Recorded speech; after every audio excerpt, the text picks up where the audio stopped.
Bonjour les élèves du 3e AS du cycle collégial. Je vous présente un dernier examen local, normalisé local, numéro 5.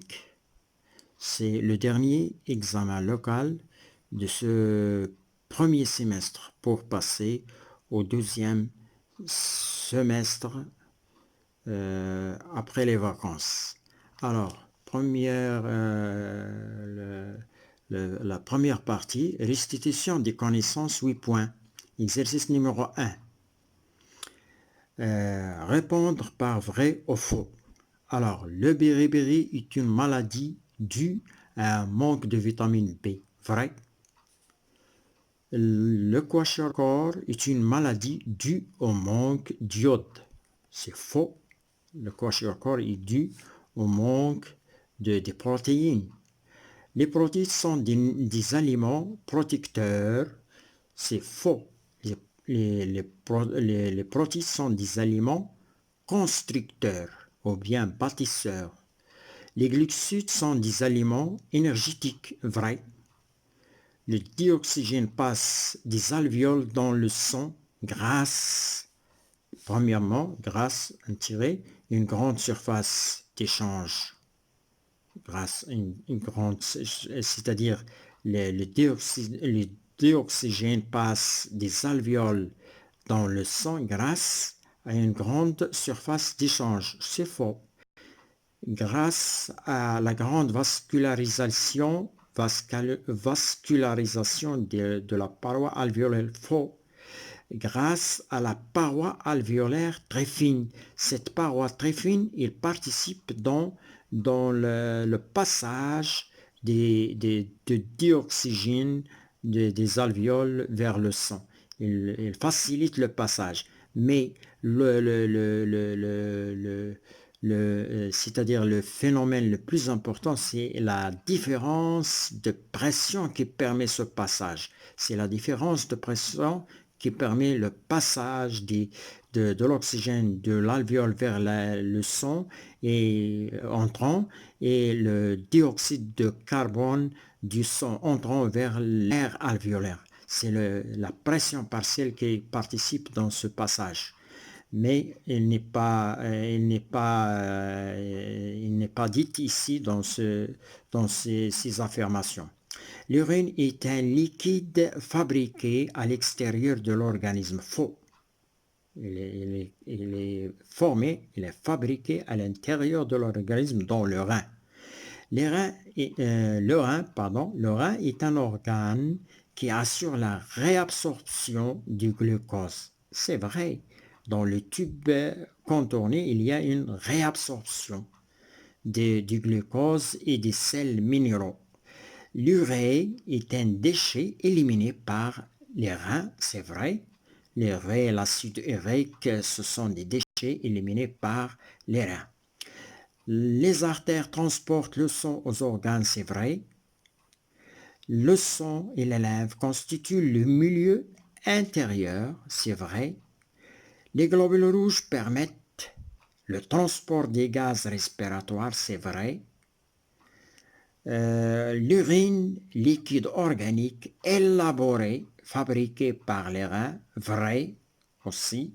Les reins filtrent le sang, vrai. La filtration glomérulaire au niveau de la capsule, c'est vrai. Deuxième exercice numéro 2. Mettre une croix devant chaque proposition juste. Vous allez mettre seulement la croix devant une proposition qui est juste. Alors, fait partie du nutriment. Fait partie du nutriment. Glycérol, il fait partie du nutriment, c'est juste. B, maltose, il ne fait pas partie du nutriment, donc vous n'avez pas le droit de mettre la croix. O fait partie du nutriment juste. Les vitamines font partie du nutriment, chez juste, vous mettez la croix. Alors, les globules rouges transportent le dioxygène juste, vous mettez la croix. Le dioxyde de carbone juste, vous mettez la croix. C'est les déchets azotés. Donc, les déchets azotés ne sont pas transportés par les globules rouges. Donc, vous les laissez tranquilles, vous ne mettez rien. Les nutriments, vous ne mettez rien parce que les globules rouges ne transportent pas les nutriments. C'est le sucre. Les sucs digestifs ne contiennent qu'une enzyme chacun. Non, c'est faux. Les sucs digestifs, il y a des sucs digestifs qui contiennent jusqu'à 5. Le sucre pancréatique contient jusqu'à 5 enzymes. Donc, c'est faux, vous ne mettez pas de croix. Le glucose résulte de la digestion des protéines. Non, il résulte de la digestion de l'amidon. C'est un glucide. Donc, vous ne mettez pas de croix. Le glucose est un élément énergétique résultant, c'est vrai, c'est un élément énergétique, mais il ne résulte pas de la digestion des protéines. Donc, c'est faux. Il résulte de la digestion de l'amidon. Exercice numéro 3. Associer à chaque mot, vous avez les mots, à chaque mot, à sa définition par un trait fléché. Voilà les définitions. Vous avez les mots, le rein, l'urine, la vessie, urétère. Vous avez les définitions. Lieu de stockage de l'urine, conduit qui transporte l'urine des reins à la vessie. Troisième définition, organe assurant l'élimination des déchets.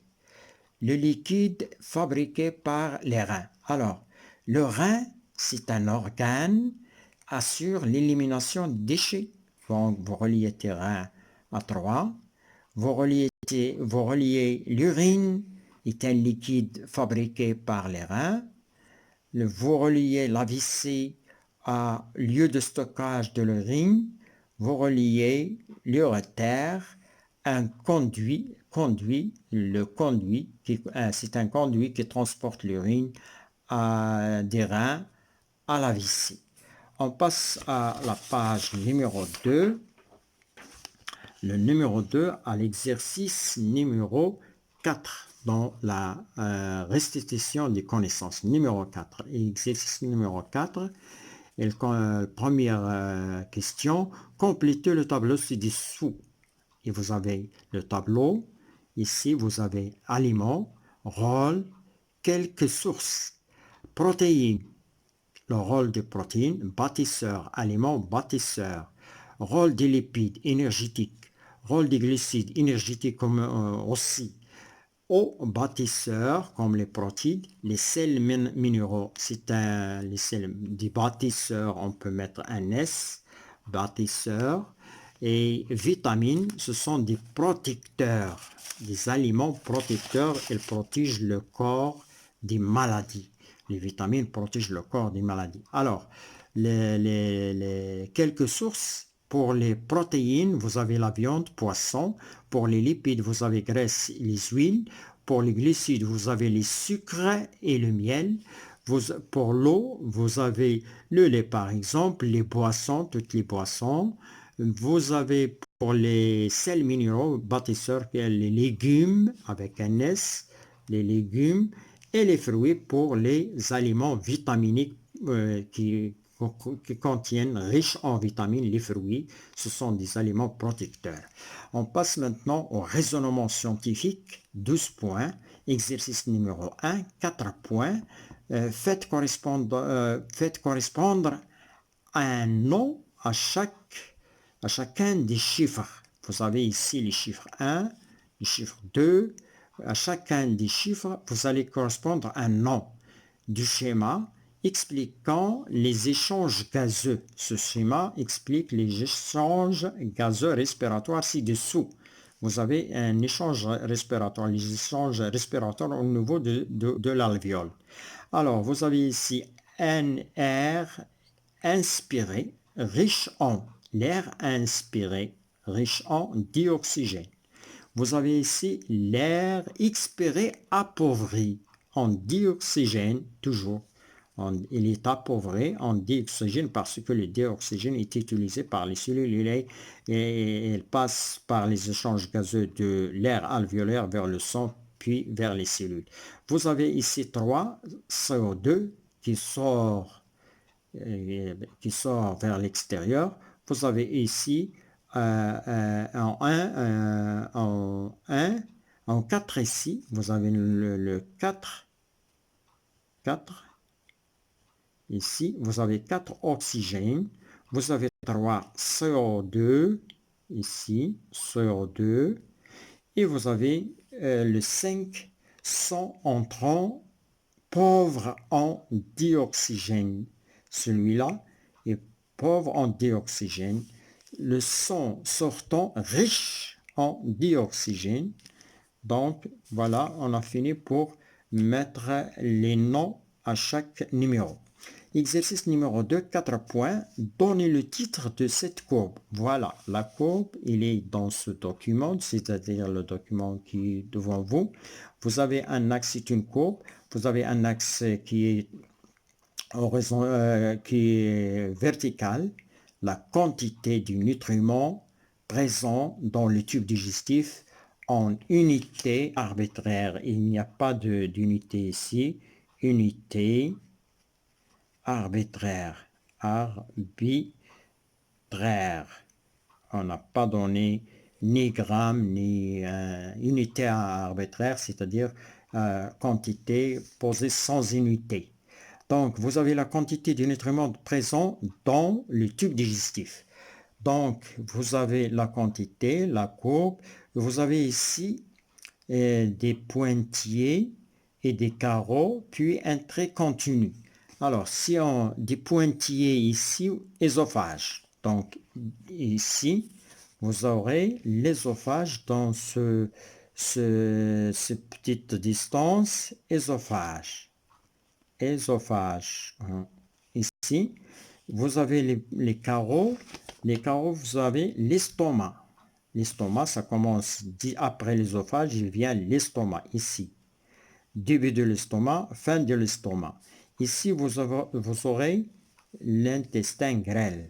Ici, intestin grêle. Ici, intestin grêle. Voilà. Ici, la courbe, ici, la courbe représente la quantité des nutriments. Les nutriments, qu'est-ce que les nutriments? Les nutriments, ce sont l'eau et les sels minéraux et les vitamines qui n'ont pas suivi de transformation, plus les aliments transformés, c'est-à-dire les glucoses proviennent des sucres, des glucides, et l'acide, le glycérol et l'acide gras qui proviennent des lipides. Puis, vous avez les protéines sont transformées en acides aminés. Les acides aminés, ce sont les nutriments. Ces nutriments, si on les suit dans l'intestin grêle, voilà ce qu'on obtient comme résultat dans ce graphe. Alors, ici, on vous demande dans ce graphe de donner le titre de cette courbe. Le titre de cette courbe, c'est une courbe qui montre la quantité du nutriment présent dans l'intestin grêle. Donc, vous allez mettre quantité du nutriment avec S dans le tube digestif, la quantité des nutriments obtenus dans le tube digestif, c'est-à-dire dans l'œsophage, l'estomac, l'intestin grêle. L'œsophage, l'estomac, l'intestin grêle, la quantité du nutriment est représentée par une courbe. Alors, deuxième question, indiquez la quantité des nutriments à l'entrée de l'estomac. Voilà, l'entrée de l'estomac, c'est ici. Entrée de l'estomac. Entrée, estomac. C'est ici, exactement, et c'est ici. Début, la fin de l'œsophage, entrée de l'estomac. La quantité du nutriment est 0. La quantité du nutriment, elle est 0. Voilà. Quantité, 0 quantité de nutriments. 0 quantité de nutriments. Deuxième question, troisième question. Troisième question ici. Indiquer la quantité de nutriments à la sortie de l'estomac. Qu'est-ce que ça veut dire la sortie de l'estomac? La sortie, c'est ici. Voilà, l'estomac, ça commence après l'œsophage jusqu'à le début de l'intestin grêle. Début de l'intestin grêle, fin de l'estomac. Donc, indiquer la quantité du nutriment à la sortie de l'estomac, c'est-à-dire à la sortie de l'estomac ou à l'entrée de l'intestin grêle. C'est ici. Combien on a de nutriments? On a ici beaucoup de nutriments. Ça va aller jusqu'à 50. Donc, vous aurez à mettre ici 50. 50 quantités. Indiquer la quantité de nutriments à la sortie de l'estomac et expliquer. Alors, vous avez ici indiqué, on va noter qu'il s'agit de 50 quantités et 50 quantités de nutriments. Expliquer car à la sortie ici, ici, à la sortie de l'estomac, c'est ici, dans ce point-là, à la sortie de l'estomac, au début de l'estomac et le début de l'intestin grêle, tous les aliments, ils sont simplifiés et vont former les nutriments. On obtient les nutriments exactement ici, au début de l'intestin grêle. Tous les aliments qui vont être transformés sont transformés en nutriments. On obtient finalement les nutriments au début de l'intestin grêle. Bien. Donc, on a dit 50 quantités, car à la sortie de l'estomac et le début de l'intestin grêle, c'est-à-dire sortie de l'estomac et le début de l'intestin grêle, tous les aliments que nous consommons sont simplifiés et vont former ce qu'on appelle les nutriments. Quatrième question, indique comment évolue la quantité de nutriments dans l'intestin grêle. Dans l'intestin grêle, l'évolution des nutriments, les nutriments descendent, la quantité de nutriments descend, ou bien la quantité de nutriments diminue en fonction dans le tube, dans l'intestin grêle. Vous allez répondre ici, indiquer comment évolue la quantité de nutriments dans l'intestin grêle. Vous allez mettre dans l'intestin grêle, la quantité des nutriments diminue.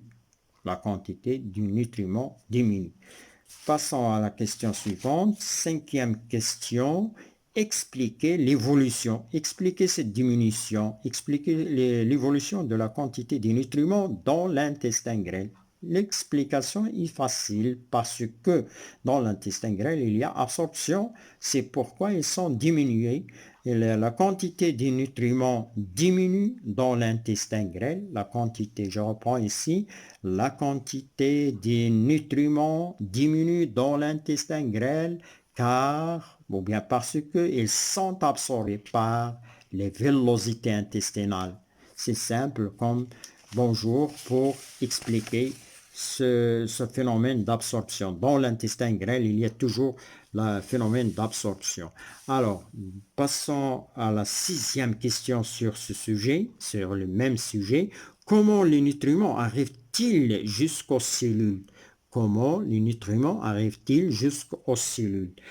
Alors, les nutriments, ils arrivent par la circulation du sang. Les nutriments arrivent aux cellules par le sang de l'intestin grêle. Et de l'intestin grêle arrive aux cellules par le sang qui les transporte en circulant. Le sang circule et transporte les nutriments de l'intestin grêle vers les cellules. Bien, septième question sur ce sujet, écrivez ou bien écrire la réaction chimique qui permet la dégradation du glucose dans les cellules. Lorsque le sang arrive au niveau des cellules, il leur donne de l'oxygène et du glucose en même temps. Il leur donne les nutriments glucose et l'oxygène provient aussi du sang. Donc, écrire la réaction chimique qui permet la dégradation du glucose dans la cellule. Vous allez mettre glucose plus O2, oxygène, oxydation du glucose, du nutriment qui est le nutriment, c'est un glucose. ça va donne CO2 plus H2O plus énergie. Cette énergie, on va voir à quoi sert cette énergie qui est produite pendant la respiration. C'est le phénomène de respiration. Glucose plus O2, c'est un phénomène de respiration qui se produit au niveau des cellules. Pour produire du CO2, plus l'eau, plus énergie, plus l'énergie, c'est la réaction qui se produit au niveau de la cellule ou de la cellule, ou bien des cellules de l'organisme. Huitième question sur ce sujet. Quel est le devenir des produits de cette dégradation? Les produits de cette dégradation, il y a l'énergie, il y a le CO2. Le CO2 est rejeté par la cellule qui l'a produit au niveau de la respiration. C'est une respiration, on absorbe l'oxygène et on dégage le CO2. Donc le CO2, il sera rejeté par la cellule. L'énergie est utilisée, cette énergie produite, une énergie produite par la cellule est utilisée par la cellule pour son activité, son travail. La cellule travaille, donc elle a besoin d'une énergie. Cette énergie est utilisée pour le travail de la cellule. La cellule qui travaille, qui produit des hormones, qui se multiplie, qui se divise et ainsi de suite. Cette énergie sera utilisée dans la division cellulaire, dans la production des hormones. Si la cellule produit des hormones, si la cellule produit n'importe quoi, c'est le travail de la cellule. Donc, l'énergie est utilisée dans l'activité, c'est-à-dire dans le travail. Par exemple, le muscle travaille, il se contracte, il se décontracte, il a besoin de l'énergie. Cette énergie provient de la respiration et de la dégradation du glucose. Bien, exercice numéro 3, 4 points. Le schéma présente l'irrigation. Ce schéma-là présente, on va revenir sur l'irrigation. Irrigation, c'est irrigation sanguine d'un organe. Et ici, il s'agit d'un muscle. Alors, il est irrigué par le sang. Il est irrigué par le sang d'un organe. On précise la quantité de dioxygène et de dioxyde de carbone. Dans le sang pour 100 millilitres de sang. On précise, c'est-à-dire on évalue la quantité de dioxygène et de dioxyde de carbone dans 100 millilitres de sang qui traverse cet organe qui est le muscle. À l'entrée et à la sortie, du sang. Voilà ce qu'on a trouvé comme dioxygène, 20 millilitres ici, dioxyde de carbone, 42. À la sortie, vous allez voir qu'il s'agit de la sortie ici d'oxygène, 15 millilitres. Donc, on remarque qu'il y a une diminution de dioxygène. Ça veut dire que là, c'est l'entrée, le sang qui entre, et là, le sang qui sort, parce qu'il y a une utilisation de 5. 20 moins 15, ça fait 5 millilitres est utilisé par le muscle. Ensuite, le dioxyde de carbone augmente. Il passe de 42 millilitres à 53. Donc, le muscle ou bien les cellules musculaires ont rejeté le CO2. Ils ont rejeté le CO2. La quantité rejetée, c'est 53 moins 42. Ça vous fait 11 jusqu'à 12 millilitres. Bien. Alors, la question posée sur ce problème de ce schéma, on vous a demandé ici de déterminer quel point 1 ou 2 correspond à l'entrée du sang ou à la sortie du sang, justifié. Le point 1, le point 2. Le point 1, c'est l'entrée. Pourquoi? Parce qu'il y a ici une perte d'oxygène à la sortie. Donc, c'est le point d'entrée ici et la sortie ici. Il y a aussi le dioxyde de carbone qui est rejeté dans le sang sortant. Donc, il est rejeté dans le sang sortant. Donc, le point 1, c'est l'entrée du sang entrant. Et le point 2, c'est le sang sortant. Justifié parce qu'il y a au sang sortant, il y a une diminution d'oxygène et une augmentation de CO2 dans le sang sortant. Bien, représenter sur le schéma le sens de circulation de sang. Donc, le sens de circulation, le sang entrant en rouge, riche en oxygène, et le sang sortant riche en CO2. C'est ce qu'on vous a demandé en utilisant les couleurs. Représenter sur le schéma le sens de circulation du sang dans les vaisseaux A et C. Le vaisseau A, le voilà, le vaisseau A, ça commence d'ici, il est relié au muscle, et le vaisseau C, il sort du muscle. Alors, bleu pour le sang appauvri en dioxygène, et le bleu rouge pour le sang enrichi en oxygène. Le rouge, sang riche en oxygène, vous avez 20. Ici, vous avez 15. Donc, celui-là est riche en oxygène. Bien.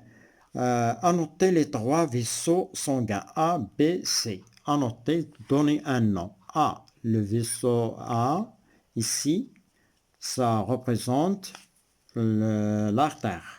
Artère. Le vaisseau C, ça représente veine. C'est une veine. Veine cave inférieure supérieure. Et B, capillaire. Les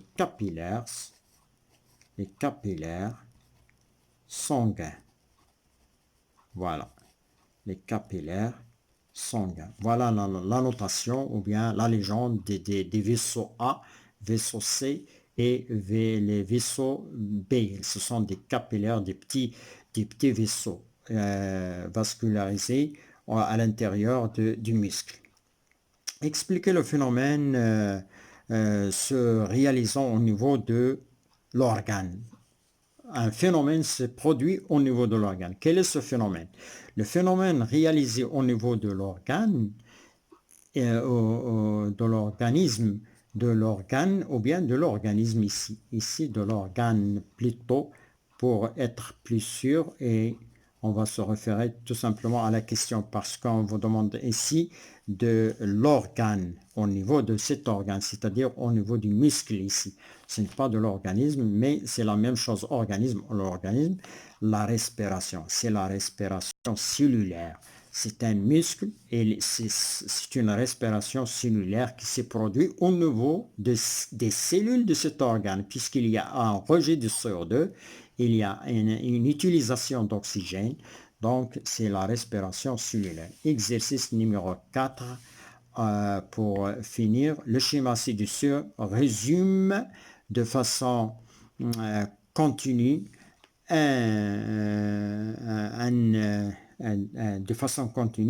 un constituant. Ici, vous avez un constituant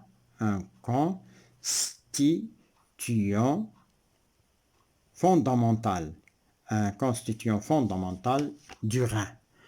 Un constituant fondamental du rein des mammifères. Un mammifère, c'est celui qui allait ses enfants. Chaque rein en contient environ 10 puissance 6. Ici, vous avez 10 puissance 6. 10 puissance 6, c'est-à-dire 10 millions de cet élément. Un élément que vous allez voir ici. Donc, je reprends la question. Le schéma ci-dessous résume de façon continue, un constituant fondamental, c'est-à-dire principal, un constituant principal du rein des mammifères. Chaque rein, on vous a donné cette nouvelle, chaque rein on contient environ 10 puissance 6, c'est-à-dire 10 millions d'éléments schématisés ici. Alors, l'élément schématisé ici, il s'agit d'un tube urinifère, ou bien un tube urinaire plutôt, ou bien un néphron. Ça s'appelle aussi un néphron. Voilà, un néphron. La question qui s'est posée ici, Là, voilà, je reviens sur ce schéma. La question qui s'est posée ici, premièrement, identifier ce constituant fondamental du rein des mammifères. Ce constituant fondamental du rein, celui-là. Identifiez-le, c'est un néphron. C'est un néphron. Alors, on l'identifie, le néphron, ou bien tube, on peut mettre tube urinaire, tube urinaire aussi, c'est juste. Ou bien le néphron, c'est le plus juste. Nommez les structures désignées par les chiffres. Vous avez ici des chiffres. Vous avez ici les chiffres. Je reviens. Vous avez 1, 2, vous avez 1, ici chiffre 2, 3, plutôt ici 1, 2, 3. Voilà. Et 4. Et voilà, finalement, vous aurez 4, le 5 huilé, 5, 5, 5, ici 4, 5 et 6, les chiffres. Et vous avez A, vous avez les A, les liquides A, B, C. Ce sont des liquides. Si je reviens sur la question, je lis la question de nouveau.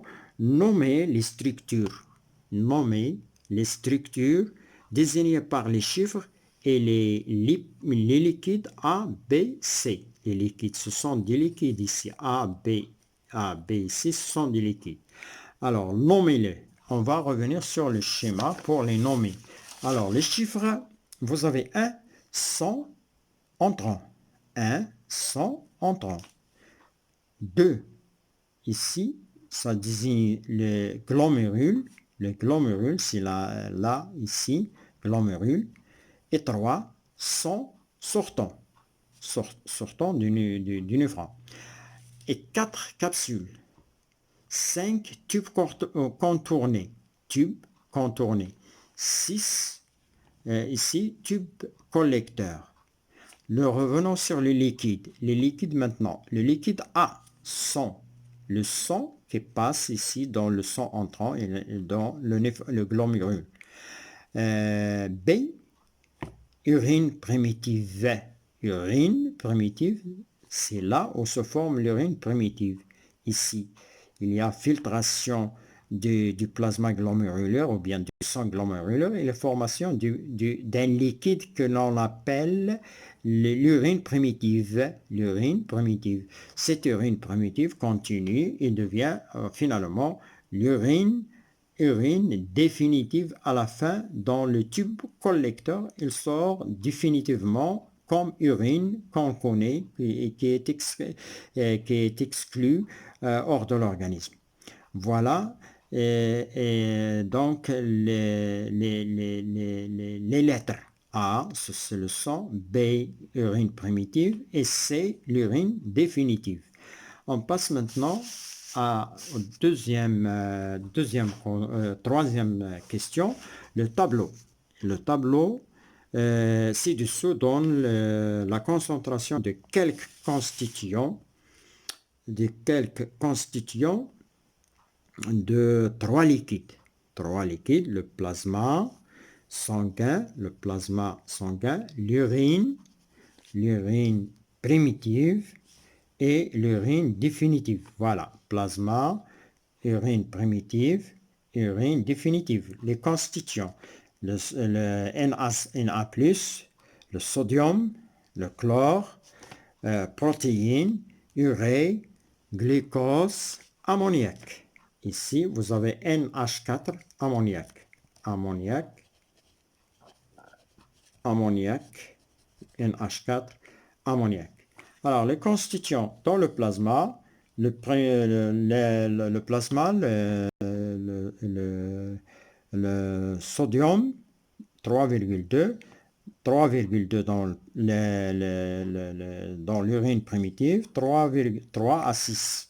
Il y a une petite différence, c'est-à-dire il y a une augmentation. Alors, Le chlore, 3,6, 3,6, 3 à 6. Protéines, 80, 0, 0. Urée, 0,3, 0,3, 20. Glucose, 1, 1, 0. Ammoniac, 0, 0, 1 à 3. Alors, la question qui se pose ici, à comparer. Troisièmement, comparer. Qu'est-ce qu'on va comparer? A, la composition du plasma et de l'urine primitive. Ici, composition de plasma, urine primitive. 2, 3,2, ça ressemble, 3,6, ça ressemble, 80, 0. Alors, protéines, première différence, les protéines existent dans le plasma, ils n'existent pas dans absent, ici, absent dans l'urine primitive, pardon. Urée ressemble, ça ressemble, la quantité ça ressemble, glucose ça ressemble, et le glucose ça ressemble, et NH4 ça ressemble. Donc la différence, présence de protéines dans le plasma, absence dans l'urine primitive. Donc on va dire l'urine primitive et le plasma ont les mêmes constituants, sauf les protéines qui sont absents dans l'urine primitive. Ils sont absents, les protéines, ils sont absents dans l'urine primitive, mais les constituants sont les mêmes. Deuxième question, la composition de l'urine primitive et l'urine définitive. Comparaison de la composition de deux urines, urine primitive et urine définitive. Donc, définitive est en bas et primitive. Constituant. Il y a une petite différence, pas de problème, puisqu'il y a une concentration, augmentation. Il y a une augmentation.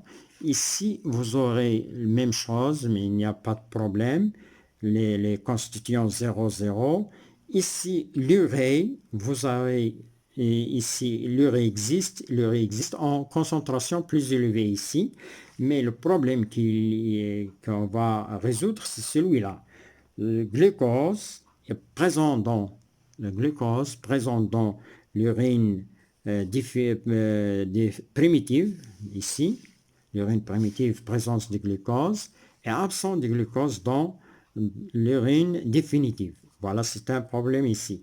Aussi, il y a un autre problème ici, absence de l'ammoniac dans l'urine primitive et présence dans l'urine définitive. C'était les deux différences ici. Vous avez une première différence, une deuxième différence bien reconnue, bien nette. Alors, la comparaison de l'urine primitive et de l'urine définitive. L'urine primitive contient du glucose qui est absent dans l'urine définitive. Le voilà.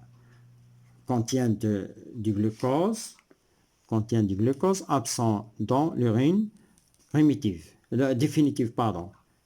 Présence du glucose ici, absence dans l'urine définitive. C'est la première remarque. Deuxième constatation, l'ammoniac. Ici, vous avez l'ammoniac ici présent dans l'urine définitive et absent dans l'urine primitive.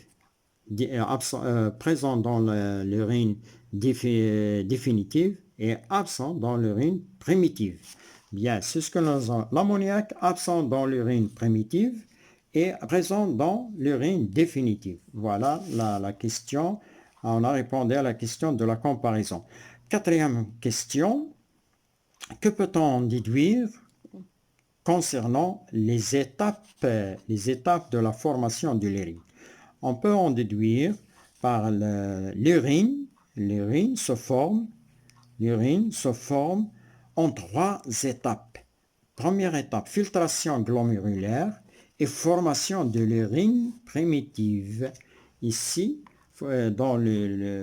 ici, la filtration des glomérulaires, des constituants du plasma de glomérules, va conduire à la formation d'une urine primitive qui provient de la filtration de plasma du sang glomérulaire.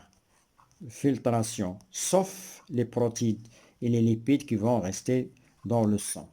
Deuxième étape, réabsorption tubulaire et absorption du glucose ici, A avec T, et absorption du glucose et des sels minéraux en réabsorption au niveau du tube contourné. Ici, il y a une réabsorption du glucose. Qu'est-ce que ça veut dire réabsorption du glucose? Le retour du glucose dans le sang. Ici, il y a les capillaires sanguins qui entourent le tube contourné. Alors, réabsorption tubulaire et absorption du glucose et des sels minéraux. Finalement, troisième étape, sécrétion tubulaire, dans laquelle il y a sécrétion de l'ammoniac et de l'acide hippurique par les tubes contournés toujours. Et c'est la fin de cet examen. Merci d'avoir suivi cette correction. Nous nous retrouvons dans la correction des autres exercices, des autres examens dans le deuxième semestre. Et merci.